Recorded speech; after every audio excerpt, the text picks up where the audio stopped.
சங்கீதம் 4ஆம் அதிகாரம். என் நீதியின் தேவனே, நான் கூப்பிடுகையில் எனக்கு செவிகொடும். நெருக்கத்தில் இருந்த எனக்கு விசாலம் உண்டாக்கினீர். எனக்கு இரங்கி என் விண்ணப்பத்தை கேட்டருளும். மனுபுத்திரரே, எதுவரைக்கும் என் மகிமையை அவமானப்படுத்தி வீணானதை விரும்பி பொய்யை நாடுவீர்கள்? பக்தியுள்ளவனை கர்த்தர் தமக்காக தெரிந்து கொண்டார் என்று அறியுங்கள். நான் கர்த்தரை நோக்கி கூப்பிடுகையில் அவர் கேட்பார். நீங்கள் கோபம் கொண்டாலும் பாவம் செய்யாதிருங்கள்.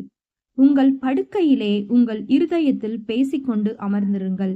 நீதியின் பலிகளை செலுத்தி கர்த்தர் மேல் நம்பிக்கையாயிருங்கள்.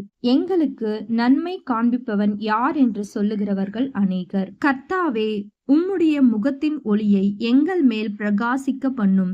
அவர்களுக்கு தானியமும் திராட்சரசமும் பெருகியிருக்கிற காலத்தின் சந்தோஷத்தை பார்க்கிலும் அதிக சந்தோஷத்தை என் இருதயத்தில் தந்தீர். சமாதானத்தோடே படுத்துக்கொண்டு நித்திரை செய்வேன். கர்த்தாவே, நீர் ஒருவரே என்னை சுகமாய் தங்க பண்ணுகிறீர். ஆமேன்.